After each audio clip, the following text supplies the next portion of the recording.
vreemde kusten. Ons zwarte stielkabels hadden de bokken de nacht op een zee en haven uittakelen. Gjalpen van zeevogels op het wetter in de slommen. Binnen oe en om van die het op hichte havenjongens bevleenden. De wien met zout en vreemde tongslagen in had. Ziel plicht mettig als een parlevinker door de wetterstritten van de stad, te Kaaiendel. De houdini's van de grote veert vlug, de boeien van de lange diening, oudoggen. De steren trog naar dier in de hetten, om lichtzinnig onder zwier te gaan, maar roken van lavendel, leer, knievlok, tabak, benzine. De drokke kaaien en de wurgen naaisimmer, de bokken en de mokkels final koor. Net ziek in de zeeman, die het nog lang raad is.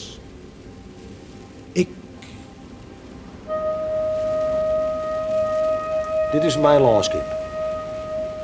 Dit is de, zeg maar, voor het moment van deze gelegenheid, voor mij de grootst mogelijk te bedenken abstractie van landschap. Dit is, je rent die gewoon het wetter in de lucht door. En zo maar dat die gewoon in tekst maar dat ik wijzen. Ik bedoel de vorm wat in de lucht van het gedicht oorinnen. Zo. Dit is mooi. Hier heeft geen aanleiding.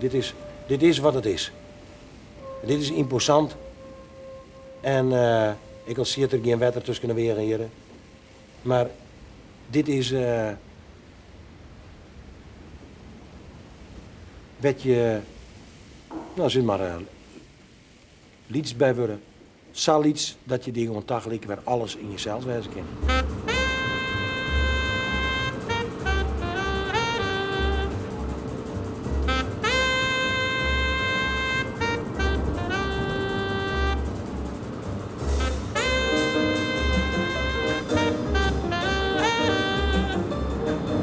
Ik mag graag de brood in dat hek al voor je jongens gewoon dienen.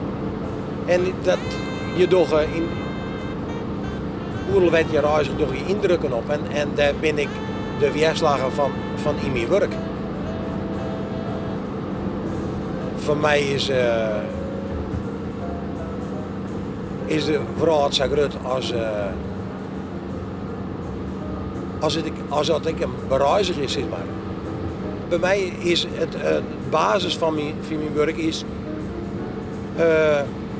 het gevoel. En dat ligt dan een beetje op muziek. Ik bedoel, de muziek komt oer als het gewoon het ritme goed spelen wordt.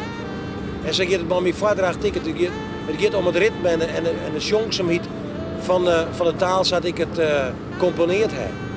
En als ik dat in het boetland doe, dan kan ik maar de mensen communiceren, die kunnen mij verstaan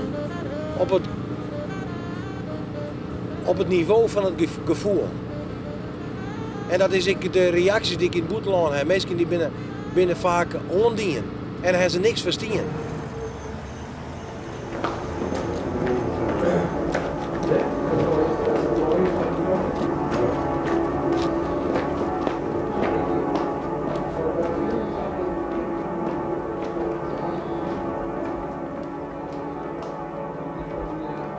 Net een moderne Friese dichter zal zoveel boeten Friesland lezen en vooral jet worden als Tjebbe Hettinga.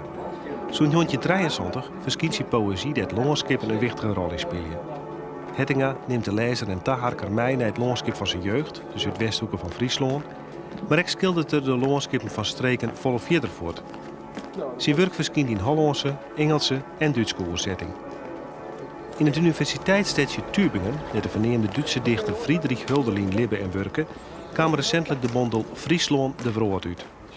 Daar zit een selectie van het werk van Obe Posma en van Tjebbe Hettinga. Is dit de opstelling?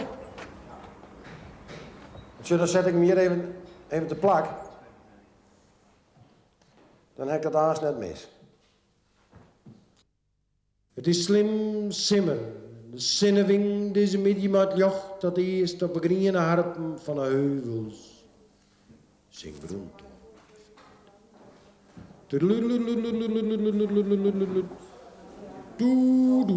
Ik denk dat het gewoon heel uniek is.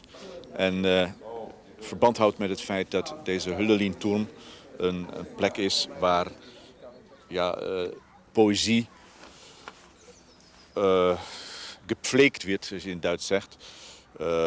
Waar een professor zit voor wie poëzie iets is van levensbelang. Waar hij zich mee overeind heeft gehouden in de emigratie. Toen hij boer was. En nou zijn dit natuurlijk ook dichters die van het platteland komen. En daar is al een verbinding. Maar het is een historische plek hier. En de boekjes die hier worden uitgegeven, die komen uit die kracht. Morgen zal het voor eeuwig mijn tijd wezen. Maar nacht is het nou.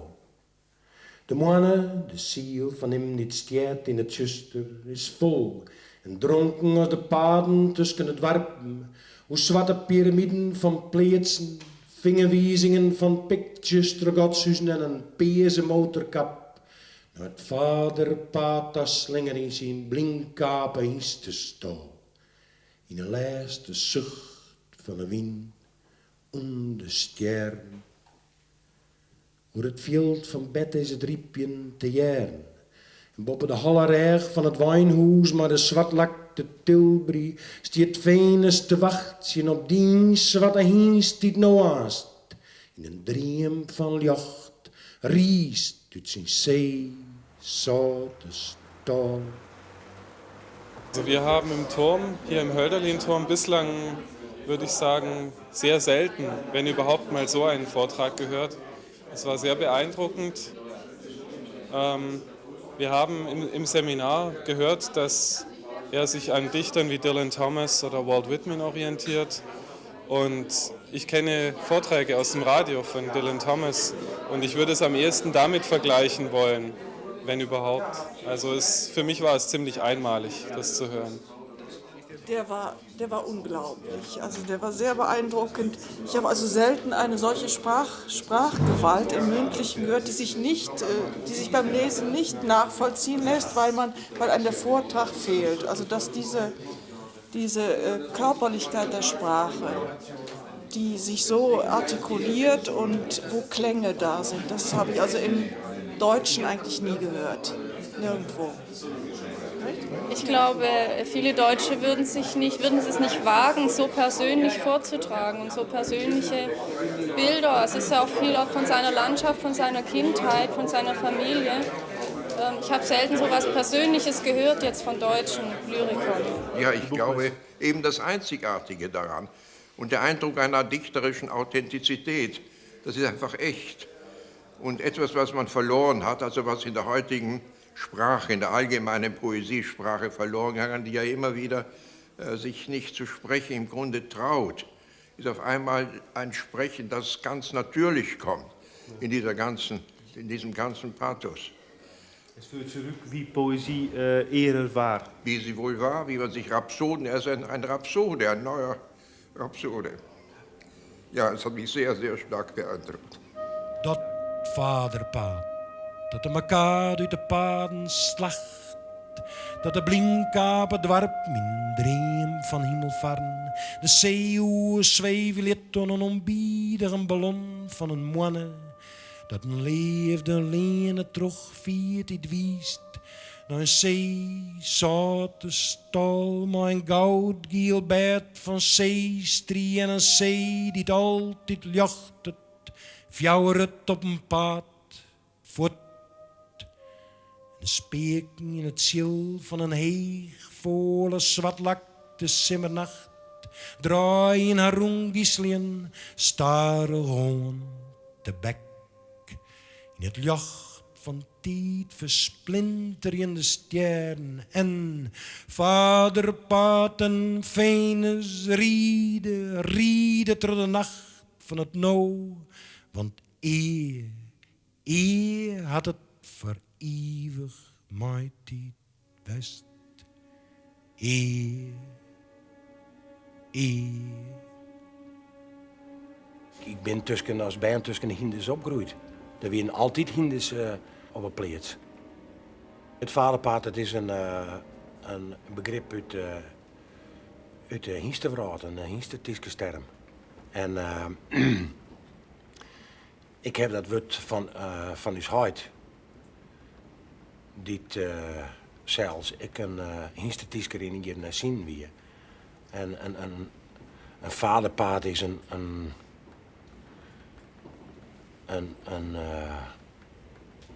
is wat apart. Het is een hienst, maar het vaak komt van een oerhinder. Het is riezig en zwier, maar weer door de lichtheid van zijn lien, wat sky eigen is, wordt er droegen. Maar een protte behang, wat lang is, hartstikke tjok en weelderig. Onder mij, dan zie je maar een woeste snor over 70 snuit. Zeg ik eerst het zitten.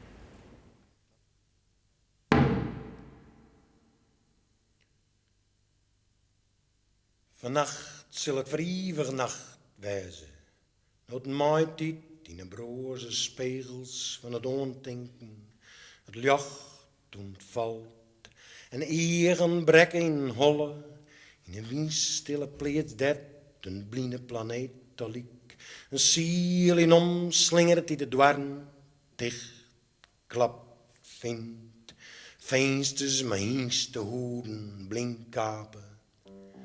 Bintige vingers. Boeten-Friesland begon de tropraak van Tjebbe Hettinga met zijn optreden op de Frankfurter Boegmes in de jest van 1993. Landelijke literatuurcritici wienen laaiend horen. De dichters Benno Barnard en Tom Lanois voorop. Tjebbe Hettinga, dat is echt mijn ideaal. Op het podium is hij een bijna mythische figuur.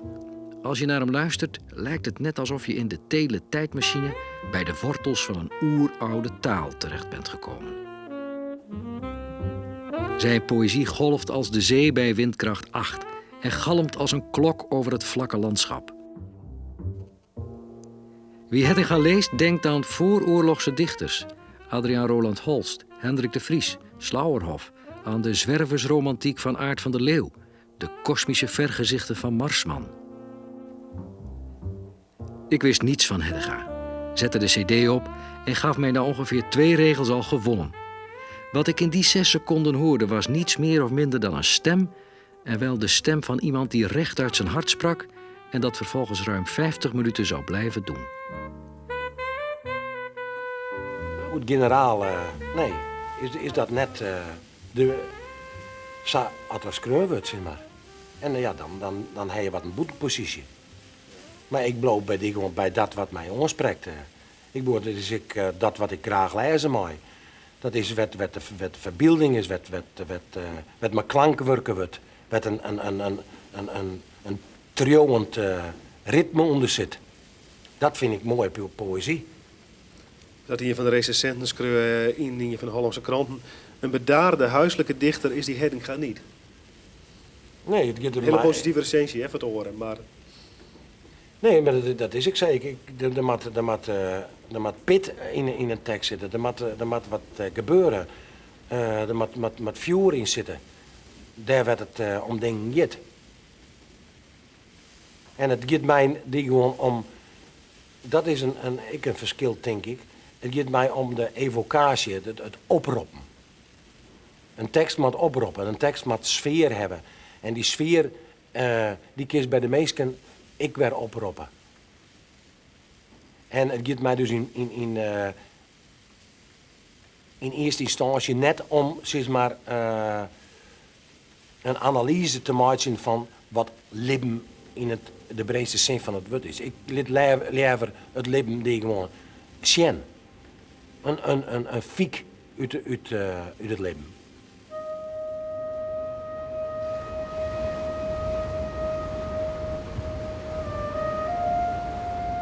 Alles wat ik mij maak, visualiseer ik. Ik zorg het van me. En ik bedoel, in mijn hele jeugd heb ik die gewoon jongen. En dat is ik alweer heel visueel van me. Heel kleurig ik. Ik zorg in kleuren. Maar dus just zelfs heel iets minder. Het gezichtsvermogen wordt heel iets vager. Had dat invloed dan op zijn dichtzien dan, hè? Op het verwerkje van? Dat weet ik niet. Dat is net, nee, dat weet ik niet. Ik ben er net als object maar aan de gang. Ik bedoel, de weerslag van mijn teksten, dat het vanzelfs ik maar mezelf te krijgen. In een gedicht zit ik er meer in en de andere gedicht bij afstandelijker. Maar dat het vanzelfs het maar diezelfde te krijgen. En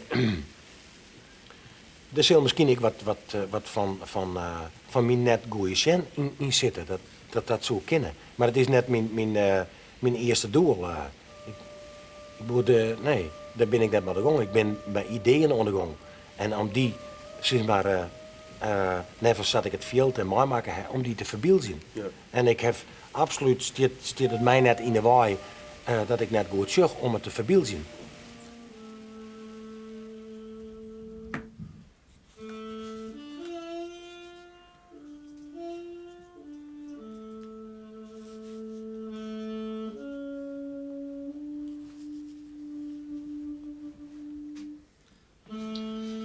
Hoeveel is het, Rijn? Nou, ik ben wel zo'n beetje klaar. Ja. Zal ik hem eens aanzetten? Ja. Ik wilde eerst eens even proberen met de koptelefoon. Best. Ja, maar. Urenlang dool ik door het havenkwartier. Drink in het dakkroegen. Onder het dekmantel van nacht en neon bevarren rossige vrouwen de kooien van het wrakkenskip de vraat. Maar pooien zonnepompen die te trainen ezen. De uithaljende boot van een mannen bezield koel, de zuidelijke continenten, die op een wette kaarten van mijn ondenken schatten krust ha. Maar de naam van haar... Een tekst keer lezen en die keer voordragen. En de voordracht, het schreeuwen had zijn eigen techniek. Zijn eigen wetten. En de voordracht had dat op zijn manier ik. Ik wil dingen in mijn voordracht dicteer toch wat tekst dat ik voordraag. De tekst zou het wat ik omheen maat, wat ik omleeg maat. De tekst zou het wat ik voeler maat en wat ik waarom nemen maat. En dat is als dat eerlijk en intens inleven uit de tekst waar is, dan komt dat gevoel bij mensen oer. En die reageren er navenant op. Zo werkt het. En in de waanzinnige angst waar de furie van een vlam huft het vaderpaad de pitspijn uit het skut, uit de zoute door op een wien en ziens wat daar witze en vlecht het maar jok als een hoewiezer om mijn hals. Mijn zwarte sokken die het zoute zeeklaai van die de ekens heeg opnemen, trien van iere in iere valt, dwester de langrutsende ziel van een zee, naar de zee de bek.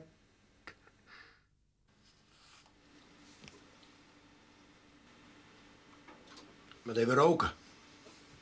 Ken je dat even? Volgens mij wel. Mijn teksten zijn sfeerteksten en nou, het werkje maar aan, dat is perfect. Maar een publiek, dan krijg je een sfeer van een publiek. Wat goed gaat, dan ben je zeg maar nou een riegel of wat, dan zit je in een tekst en dan begin je voortdurend als het publiek te filmen. En dat is de aarde van mijn publiek te werken. Dat doe je te jaren. In de studio is het volle droeger, zeg maar. Ik moet die gewoon me helemaal in mijn tekst delzakje laten kennen. Ik moet me helemaal concentreren kennen. En dan kan ik het er zo uitkrijgen dat ik hebben wil.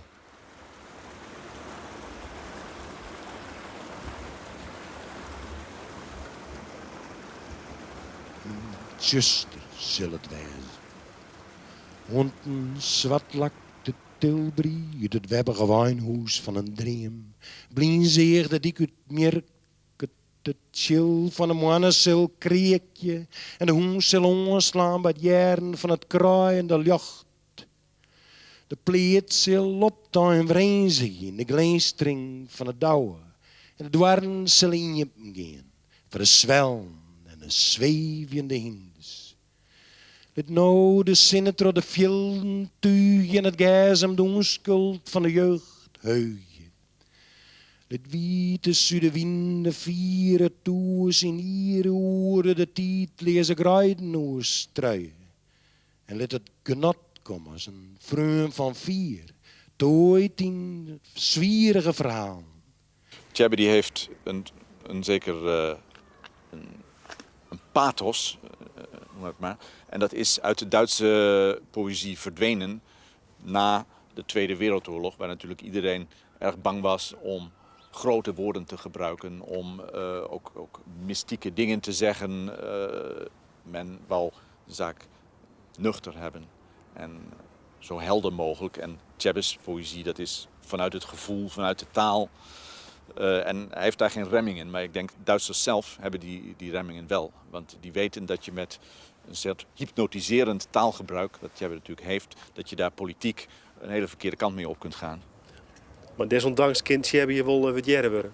Ja, juist omdat hij dat dus wel durft. En dat geldt trouwens ook voor de hele Nederlandse literatuur, die erg goed ontvangen wordt hier. En ook Nederlandse romanciers bijvoorbeeld, die zijn hier veel meer gelezen dan de Duitsers. Omdat ze een soort, dat voert te ver, maar ze hebben een andere blik. Ze zijn minder voorbelast. Ze zijn vrijer in hun manier zich uit te drukken, denk ik, dat dat daarmee verband houdt. Toch nog steeds met de nawerking van de Tweede Wereldoorlog. Aber das Pathos klingt eben ganz echt, authentisch ist das fremde Wort dafür. Dass dieses Pathos authentisch ist, lebendig ist, weil es sich verbindet. Der große Schwung des Mythischen, der Schwung der Archetypen mit dem schwarzen Pferd, sich verbindet mit dem Alltag, mit dem Realismus der Alltagserfahrung, mit den ganzen kleinen Dingen, dem Stallgeruch, dem Stall und dem Kummet und alles, was dazugehört und was einem so einfällt. Und dass das wieder auf der anderen Seite, diese Wörter, die einem kommen, dass die wiederum Struktur bilden sind im Ganzen. Und zwar nicht so. Ik denk dat dat een basis is van zat ik werkje. Ietsk. Maar aan de andere kant ik het onbegrijpelijke van dat wat om je heen is. Het onbegrijpelijke van bestaan. En terug afstand te nemen, kun je daar wat van oproepen. Ik bedoel, zo'n vaderpaard, dat is zo'n imposant hingst. Die is zo mooi en indrukwekkend, dat maakt het die kjel. En dan liep het dan haast als je er een mens in hingstehoed in verstroept. En dat soort dingen op te roppen. Dat vind ik mooi werk.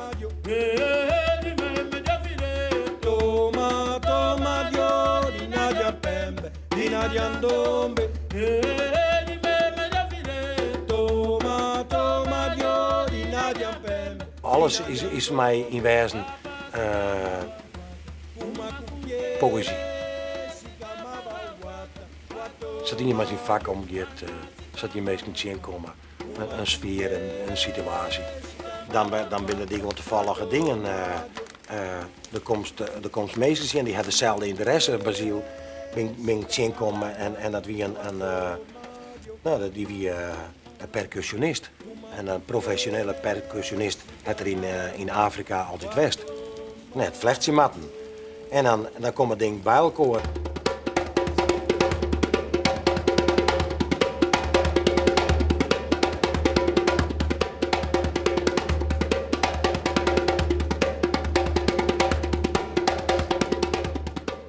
Het Afrikaanse ritme, ja, dat is zo mooi slepend, zo mooi nimmend. Als het maar lang genoeg door het dan rekken ze van in trance. Er is nou een heel bijzonder moment te ombrutsen. Wij zullen te jaren even een lied zongen in het Kikongo. En het Kikongo is de memetaal van Brazil die uit Angola komt. Het is een Lietse taal, een dialect van het Lingala. En we zouden het hier onder u nou wel even het Fries van Angola nemen kunnen. Dat lied van Brazil, dat heb ik te jaren maar aan zetten en ik heb het een beetje onpast om in eigen sissen. Het lied heet Amonokondolo Tata.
Klank en ritme, vooral wat ik in mijn tekst maar gewoon ben, dat komt ik die gewoon bij het ritme van de Afrikaanse muziek van Brazil te lenen. Zo ben die gewoon ik bij Afrikaanse dierenlieden te lenen kom en dat in combinatie met het vaderpaard. Want doet we daarover praten, blijkt dat toch heel dicht bij elkaar te zitten. In het vaderpaard met twee delen, het broezende, donzende, vruchtbare lippen aan de ene kant. Aan de andere kant de afbraak, het delgien, de deer. En in het laatste pad het slot, dat skeenprint stik wat het zinkende hinder zaait. Daar worden de zinstellingen tussen het eerste en het tweede pad, tussen libben en deer in wijzen, worden daar maar qua vermoed zonen. En dat is ik een steen in het leven zat ik die ik bij Brazil, zeg maar bij de deer, dan wordt er zong van het lippen. Wils de deer de boeten onder een dakje laat, wordt er zong. En dan wordt er zong van kom maar aan. Het is tijd om ontwerp. Door die kleren aan. Is het wit of is het zwart, dat maakt het net uit. Door zongen. De morgen is begonnen.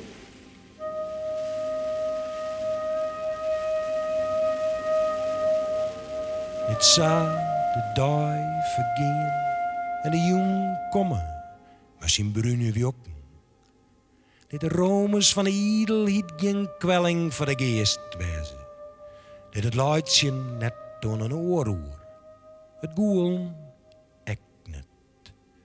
Dit komen, lang omlet de stilte, de nacht, de dream. En ligt daar in die in dit zachten, om het licht